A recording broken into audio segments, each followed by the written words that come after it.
Qual o segredo para escrever um texto infantil?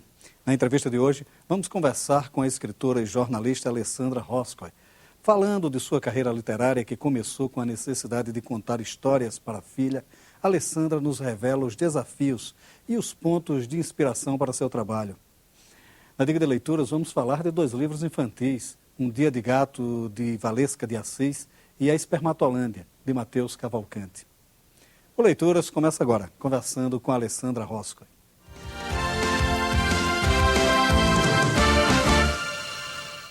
Alessandra, bom, escrever para criança é sempre um desafio meio complicado, porque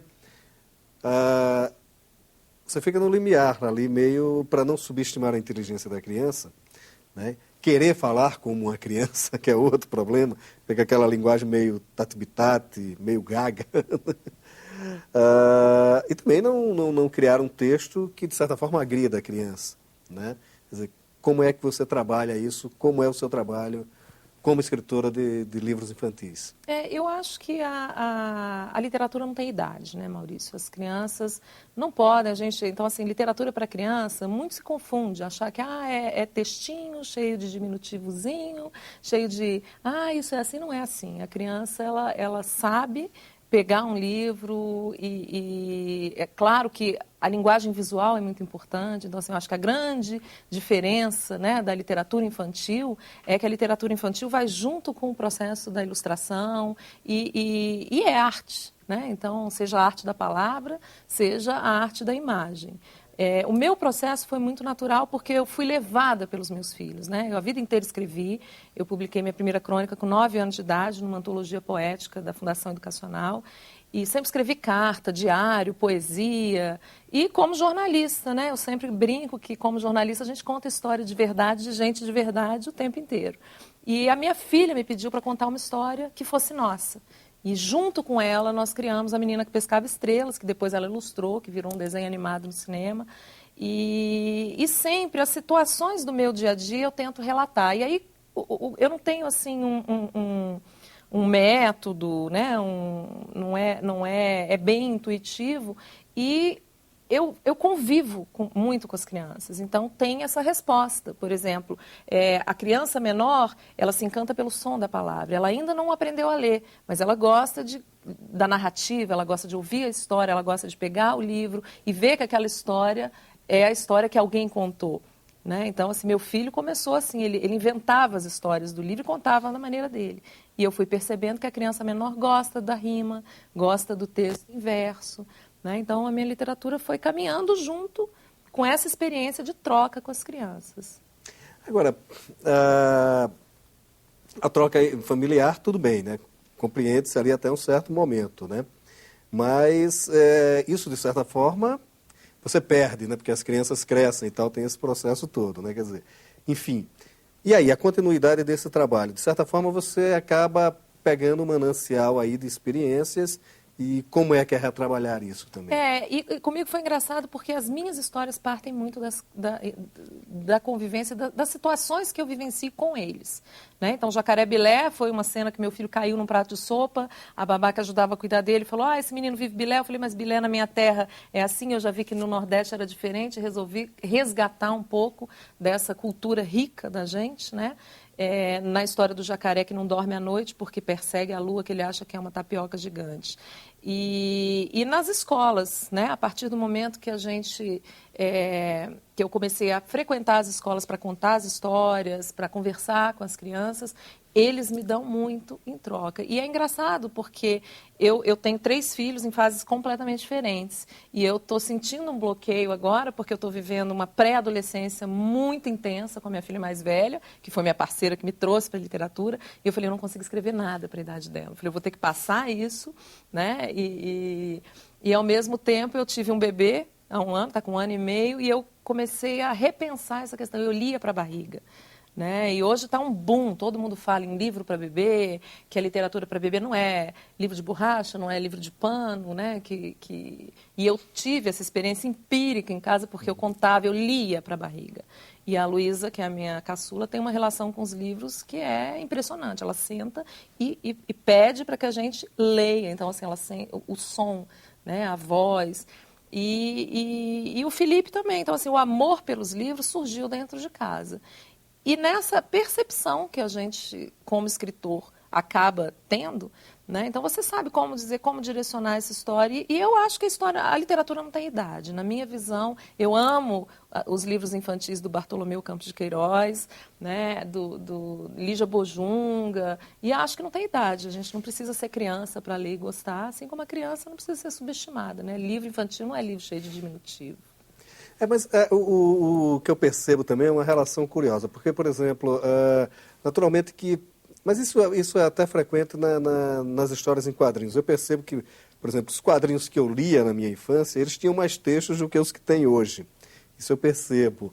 Como se lia na infância da minha mãe, e na minha infância também eu cheguei a ler algumas coisas de Monteiro Lobato, né, que são textos imensos, são textos até de certa forma complexos. Se bem que o Lobato ele escrevia para criança que já estava alfabetizada e já estava num processo mais adiantado, né? Que na época dele eram as crianças ali entre 12 anos, por aí e tal. Então, quer dizer, como é que você sabe exatamente a dimensão do texto para essas crianças, né? Quer dizer, é esse tipo de percepção que deve ser interessante para o autor de livro infantil. E eu comecei, por exemplo, o Jardim Encantado surgiu quando meu filho do meio estava estudando os bichos do jardim na escola, não estava alfabetizado ainda, e ele estava estudando a questão, cada dia ele levava, tinha um pote do alfabeto, e eles levavam bichos, levavam objetos que tivessem o som que eles estavam estudando. Então, é um texto, esta é a história de um jardim encantado que fica bem perto de uma casa mimosa, toda cor-de-rosa. Né? E aí vai trabalhando, e ele contava a história, ele não sabia ler. E as crianças dessa mesma forma. Então, a gente vai percebendo aos poucos, eu acho, que como chegar. Eu acho que não tem fórmula. Você não vai... Claro que o texto para uma criança que ainda não está alfabetizada, ele é menor. Né? Mas o que a gente percebe também nas visitas às escolas, nesse contato com o leitor, é que mesmo um texto como o Jacarebilé, que tem um texto grande, a criança faz a história dela. Né? Então, assim, o pai contou, isso é uma coisa legal, porque a família entra. Né? Então, eu tenho uma tese que eu falo que é necessário o aletramento materno, né? E que é diferente do letramento, não é simplesmente saber A, B, C, pegar uma criança de 3 anos de idade e ensinar a ler, forçar, não é isso. Mas, por exemplo, contar a história, ela vai ficar com alguma coisa, né? E aquele momento de ternura, de carinho, seja do avô, do tio, do pai, né? Eu brinco que o aletramento não precisa ser só materno, ele pode ser paterno, pode ser fraterno, né? E essa continuidade ele vai dar, ele vai ler o texto da maneira... E quando ele consegue ler realmente, decifrar o código, aquilo para ele é uma alegria. Né? Então, isso com a criança menor, ela vai... Eu acho que o importante... Tem muito pai que pergunta, quando a gente vai à escola, como é que eu faço para o meu filho ler? Primeira pergunta que a gente vai, você lê? Tem livro na casa?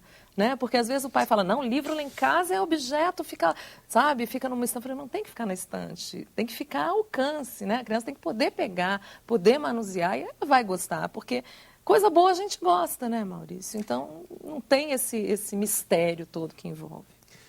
Mas há um fato interessante, porque, quer dizer, ali numa primeira infância, a criança ainda lê, né? Há um incentivo muito grande nas escolas. Mas há uma certa quebra desse incentivo a partir de uma determinada idade, né? Eu sempre conto um caso curioso que aconteceu comigo, porque eu tinha meus 12, 13 anos e fui obrigado a ler O Sertanejo, de Zé de Alencar, e detestei José de Alencar, né? Se fosse pelo menos Lucila que tivesse me dado, o Sertanejo é meio barra pesada. Mas, enfim... acaba afastando, né? Quer dizer, essa necessidade de se jogar a literatura numa ordem cronológica para o adolescente acaba o afastando, de certa forma, da leitura. Quer dizer, como romper isso também, de certa forma, como manter esse leitor infantil continuar sendo leitor? Eu acho que o grande problema, é horrível a gente falar isso, mas tem sido a visão da escola. Né? A escola impõe a leitura. E eu tenho certeza que a criança que cresce lendo, que o pai deixa escolher o que quer ler. Então, assim, eu já senti isso na pele, porque eu falei, ai, mas logo isso que você vai querer levar para casa. A gente está numa livraria enorme e você quer esse livro. Né? Então, eu senti aquilo como mãe, mas, ao mesmo tempo, eu falei, ela tem que escolher o que ela quer ler. Né? E os filhos têm que escolher, e a escola tem essa necessidade de que literatura tem que educar, tem que servir para alguma coisa. Ah, esse aqui é um clássico, todos têm que ler e têm que gostar. Eu acho que a gente pode ter o direito de dizer, eu não gostei deste livro. Né? E de falar assim, olha, foi chato, talvez com 20 anos eu tivesse uma outra relação com essa história que aos 15 eu não tenho. Né? E a mesma coisa, então, assim, eu acho que as pessoas têm que, mesmo na literatura infantil, há uma confusão de leitura literária com o tal do paradidático, do didático, né? Quer dizer, paradidático, isso não existe. Né? Ou é literatura ou é livro didático. Né? Então, isso foi uma forma que encontraram para tentar vender mais livro, né? E é uma balela. Então, assim, a escola faz um trabalho importantíssimo, a família faz um trabalho importantíssimo, mas a escola tem que desvincular essa questão de leitura para ensinar. Leitura foi feita para dar prazer. Ninguém vai ao cinema para preencher ficha cinematográfica do filme. Por que na escola tem que preencher ficha literária?